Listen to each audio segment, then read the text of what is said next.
When you've had a long week and want to mix it up with something new and interesting to eat, try Blue Apron's 2 or 4 serving menu plans with those hard-to-find ingredients sure to spice up your weekend. With 60-plus options each week, you can choose from an ever-changing mix of high-quality meat, fish, vegetarian, WW recommended, and wellness offerings. Order now and get $110 off across your first 5 orders when you visit blueapron.com/unique.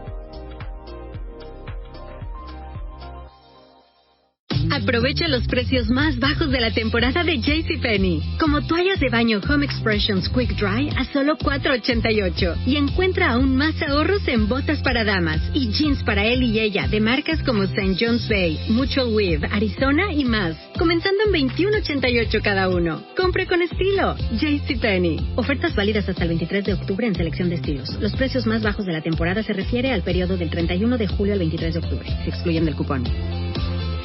Danger.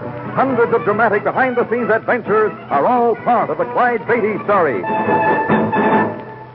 Here is the story of The Lost City.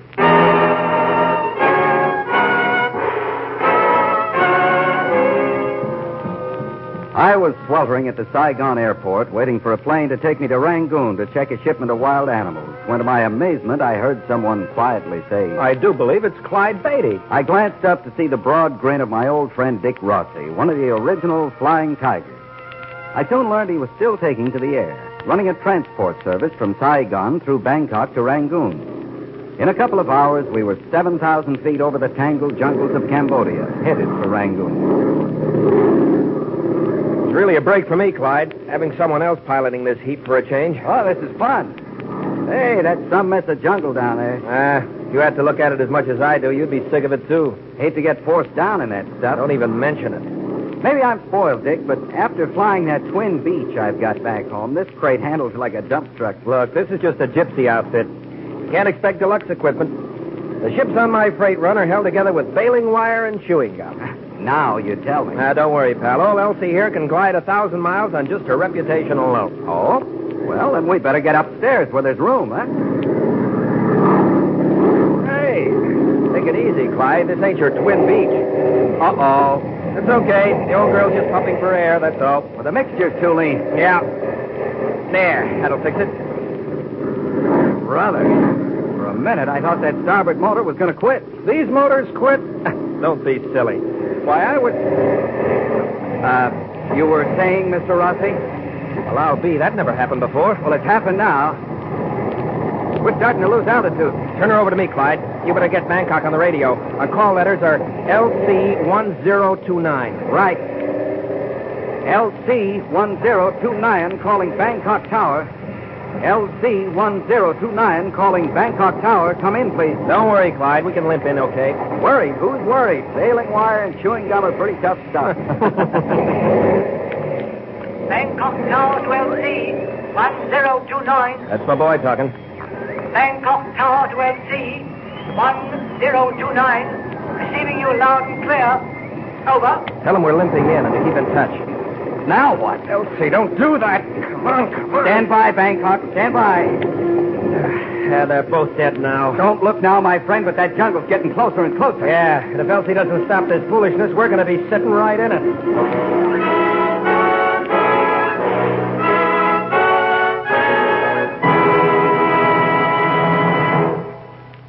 We return to Clyde Beatty in just a moment.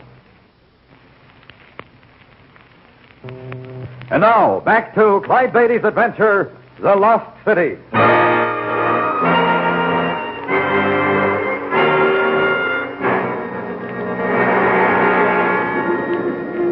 Bangkok Tower. Bangkok Tower. We're losing altitude rapidly. Stand by. Come on, Elsie, come on. What about bailing out? You get strung up on those trees? Might as well ride her down, Clyde. Oh, I guess you're right. Catch, Elsie, catch. Come on. Good girl, Elsie. Elsie, we love you. Now behave yourself. I think we've lost too much altitude to make it back to Bangkok. Call them and ask them if there's a place within 100 miles we can set down for repairs. Where are we? You see that big lake up ahead?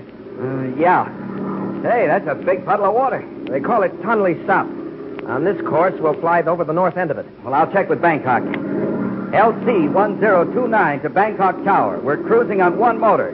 We'll cross north end of Tonley Sop. Tonley Sop in about 15 minutes. 15 minutes. Request possible landing place in this vicinity. Over. Bangkok Tower to LC 1029. Suggest you head north up the Sea Reef and land in clearing near the Angkor Wat. If you can't make necessary repairs, call us. We will send ship for you. Over. Okay, Dick? Yep.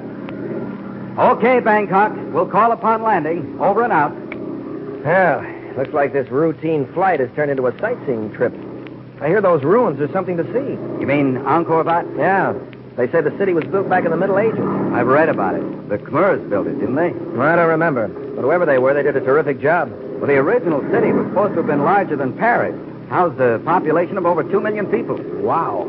That doesn't seem possible way out here in the jungle. I wonder what happened to all those people. Nobody knows for sure. It's a mystery. Now, we'll get first-hand looks in about a half an hour. Dick, look over there. Do you see what I see? I see a flock of trees, that's all. Hey, wait. Aren't those towers sticking up through the jungle? Yeah, can't be Angkor Wat, can it? Nah, we're still at least 50 miles away. Well, those are buildings, all right. Lots of them. I see smoke rising from those ruins. Doesn't look like a forest fire. No, it's coming from one of those buildings. There must be people down there. Impossible. The jungle's too dense. Say, Dick, maybe we've stumbled onto a city like Angkor, a lost city with people living in it.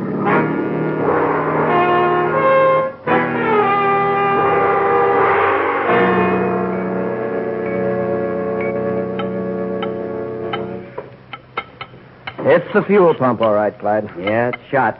What do we do now? I'll call Bangkok and have them bring us one. That means we're stuck for the night. It'll be dark in an hour. You might as well look at those ruins of Angkor while I make the call. Yeah. I'll meet you over there. Right. Hello, monsieur. Who's that? Monsieur, I heard your plane from deep inside Angkor Wat. Are you all right? Yes, the plane was forced down. Say, I didn't expect to see anyone here. I am Armand Bouvet. How do you do, sir? You are wondering what my business is here? Well, I am professor of archaeology from the Sorbonne in Paris. Well, my name's Beatty, Clyde Beatty. Oh, you came alone, Beatty? No, there's a fellow American with me. He owns the ship. Here's my friend now. Oh, so. Well, looks like we've got company, huh, Clyde? This is Professor Beauvais. Professor, meet Dick Rossi. Hi. Pleasure, monsieur. You've come just in time. The native boys on this expedition with me are fine lads, but not very good conversationalists.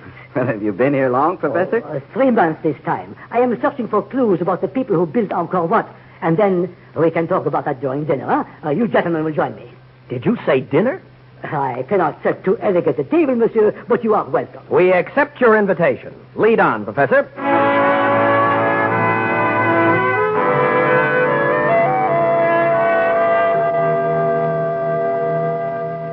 See, gentlemen, this relic of the ancient Khmer civilization was begun about 860 AD. Windy old bird, isn't he? This is very interesting. The Khmers were master builders. Undoubtedly, the work was done by hundreds of thousands of slaves. As a matter of fact, one of the many explanations for the mysterious disappearance of the Khmers is a possible uprising of the slaves who may have slaughtered every man, woman, and child, thus removing at once the entire civilization of the extremely advanced Khmer race. I'm sleepy. Quiet. Oh, that's interesting, Professor. Tell me, is this the only city built by the Khmers? No, but it is the largest that has been discovered. Well, we spotted some ruins flying low over the jungle this afternoon. Well, there are other remains in the vicinity scattered along both sides of the river, but however, they are not as conspicuous as Angkor Wat. We didn't see these ruins along the river. It was deep in the jungle, at least 50 miles from here. What did you say? We saw them, all right. And what's more, we saw smoke coming from one of them. Smoke? That's right. Well, this is fantastic. Are there people living in that section of the jungle? Well, there should not be, but tell me, did this smoke come from a possible forest fire? Definitely not. Did you mark this place on your map? Yes. Then you must lead me there tomorrow. Not me. I run an airline, not an But you do not understand. When they fly me my new fuel pump in tomorrow, I'm going to gag out. Don't you realize you have discovered a lost city? Hooray for us. And if there are people there, they might supply the answer to one of the greatest mysteries of our time. You mean the secret of the disappearance of the Khmers? Exactly. Well, count me in. You guys have forgotten something. What's that? Those jokers might turn out to be the descendants of the slaves the professor was talking about. So? They were supposed to have wiped out the Khmers. Well? If they did, maybe they want to keep their secret.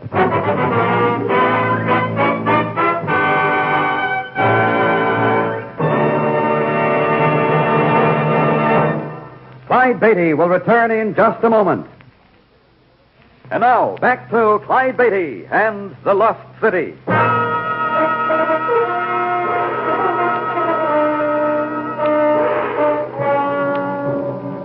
After the repair of his plane, Dick Rossi leaves Clyde and Professor Beauvais to the exploration of the Cambodian jungle. The party pushes off from Angkor Wat in the direction of the ruins Clyde had spotted from the air. With 3 native boys slashing a trail through the tangled growth, Clyde and the professor hurry along in search of the Lost City. The jungle seems to be getting thicker and thicker, Professor. Which convinces me even more. No one could be living here. Still, we'd better be on our toes. Quite right, baby. Quite right. You'll find those 3 native boys up ahead to be alert and courageous. Speaking of the boys, I don't hear their machetes cutting through the brush. We must have lagged far behind. Oh, they may have stopped for a rest. Let us hurry up and see. Professor, wait. What is it, baby? Look. Oh, that's a trail. It has ended. Yeah. You can see where the boys stopped cutting. But where are they? I don't get it. There must be some sign of them around. Professor, over here. Oh, you found something? Yes, our supply packs and 3 machetes, broken in pieces. What does this mean? Well, the boys must have been jumped. Oh, but there's no sign of a struggle. It must have happened so fast they didn't have a chance. Well, do you think they have been killed? Not here, at any rate. There's no sign of blood. Well, what can we do? Well, we can't go forward. We'd never get through that tangle of brush without machetes. Oh, well, we'd better hurry back as we came. What about the native boys? We can't just leave them. Well, we can't go forward without machetes. Well, our boys didn't just float away through the trees. Or did they? Float through the trees?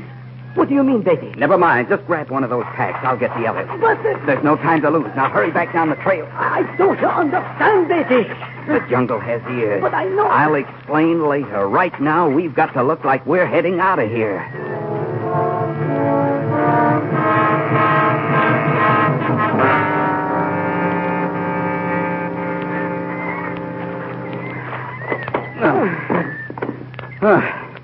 We can rest here for a couple of hours. We'll grab a bite to eat. By that time, the moon will be up and we can go back. Go back? That's right. We've got to find those boys. I admire your concern about them, Betty, but in this case, I don't think it wise. I think we've traveled far enough to convince anyone who might have followed us that we intend to keep going. If we're very cautious, we can get back undetected. And if not? If not, well, we'll be sure to find out what happened to our native boys.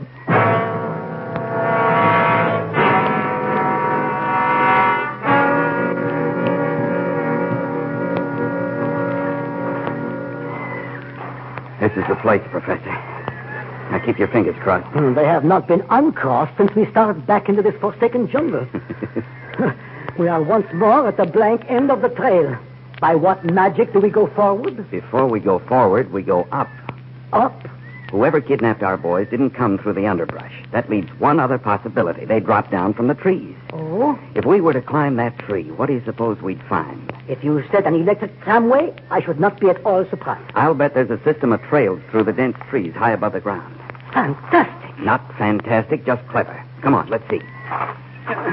Well, I am not much at climbing, Beatty. It's an easy climb. The bark is rough, and there are plenty of branches to hold on to. Now, come on. I got it now. Here, let me get a hold of that.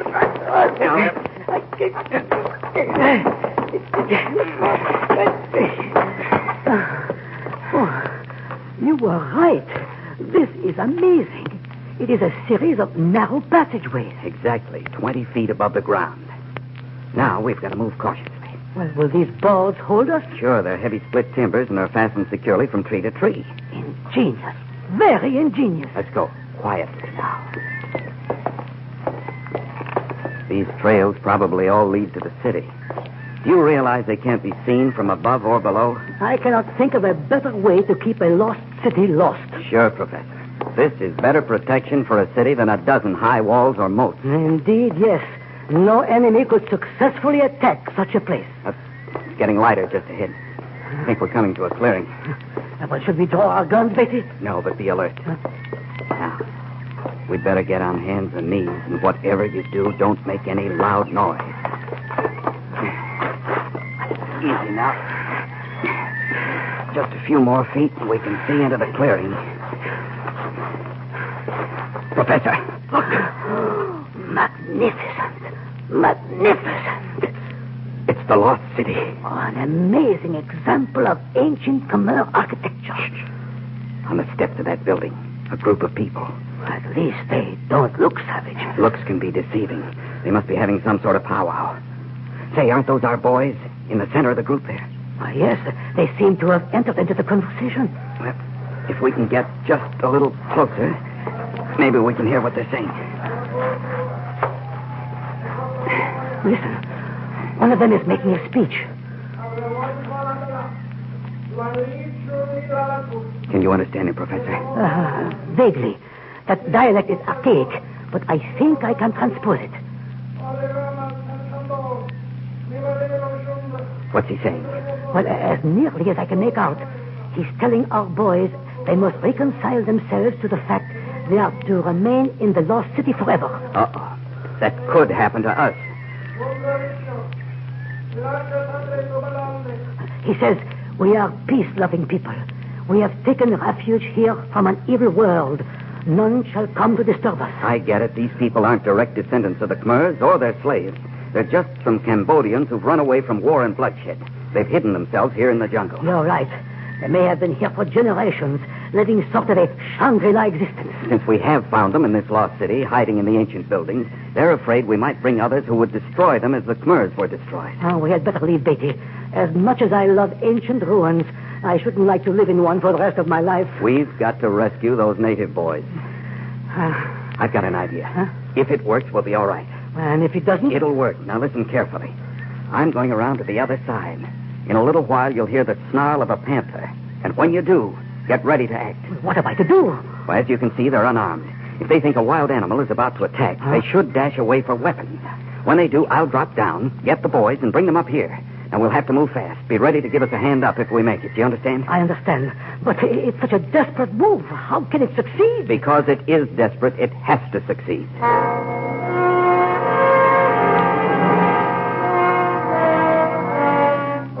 I crawled along the trail to a point quite close to where the people of the lost city were grouped on the temple steps. In the bright moonlight, the beauty of the ancient building was breathtaking. I was close enough to see that every inch of wall space was covered with intricate carving, masterworks of artistry centuries and centuries old. The jungle pressed in all around, a protective covering for these people who wanted so desperately to keep their hidden sanctuary a secret from the world. My imitation of a savage panther was immediately effective. The group of people on the steps bounded away from what they thought to be an attacking cat. Our three native boys froze where they stood. I dropped down into the small clearing and dashed toward them. And finally, one of them recognized me. Beatty, come on. Hurry, follow me. Quickly, before they have a gun. Come on.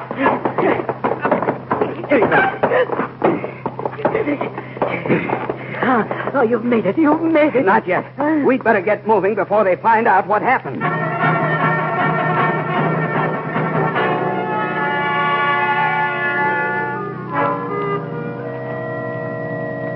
And you mean to tell me you two were foolish enough to go back after those native boys? My dear Rossi, I had no choice. I didn't either. Anyway, it wasn't so terribly dangerous. Monsieur the Lion Tamer, may I point out that there is a vast difference between most people's conception of danger and yours? You can say that again, Professor. This Beatty character thinks a little jaunt into a lion's den is the way to spend a quiet afternoon. Well, isn't it? Incidentally, are you going to make an official report about finding the lost city? I don't think we can. Well, why not? Well, during our mad dash through the jungle, I lost the map. But surely you can recall the location. Strangely enough, I seem to have forgotten the exact place. What? With a memory like yours? Well, that is ridiculous. Why, even I can... Oh, wait, I think I know what you mean, Beatty. I think you do, Professor. It's wonderful when people can live in peace. Let's do what we can to help those people in the lost city keep that peace.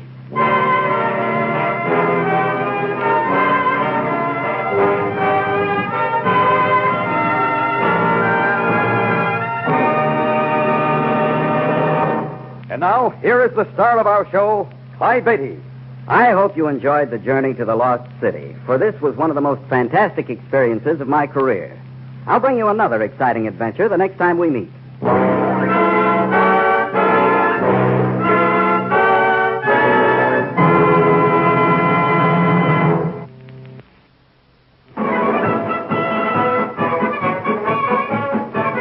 All stories are based upon incidents in the career of the world-famous Clyde Beatty and the Clyde Beatty Circus. The Clyde Beatty Show was produced and transcribed by Shirley Thomas. Written by Robert T. Smith and Frank Hart Telsig. Music composed and conducted by Albert Glasser. All names used were fictional, and any resemblance to persons living or dead is purely coincidental. This is a Commodore production.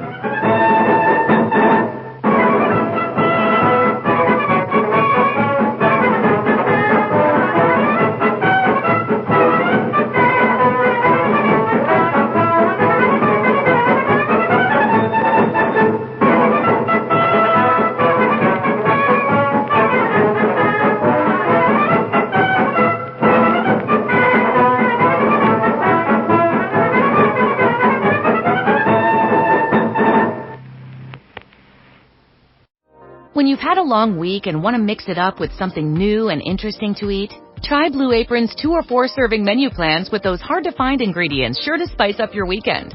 With 60-plus options each week, you can choose from an ever-changing mix of high-quality meat, fish, vegetarian, WW recommended, and wellness offerings. Order now and get $110 off across your first 5 orders when you visit blueapron.com/unique. Aprovecha los precios más bajos de la temporada de JCPenney. Como toallas de baño Home Expressions Quick Dry a solo $4.88. Y encuentra aún más ahorros en botas para damas y jeans para él y ella de marcas como St. John's Bay, Mutual Weave, Arizona y más. Comenzando en $21.88 cada uno. Compre con estilo. JCPenney. Ofertas válidas hasta el 23 de octubre en selección de estilos. Los precios más bajos de la temporada se refiere al periodo del 31 de julio al 23 de octubre. Se excluyen del cupón.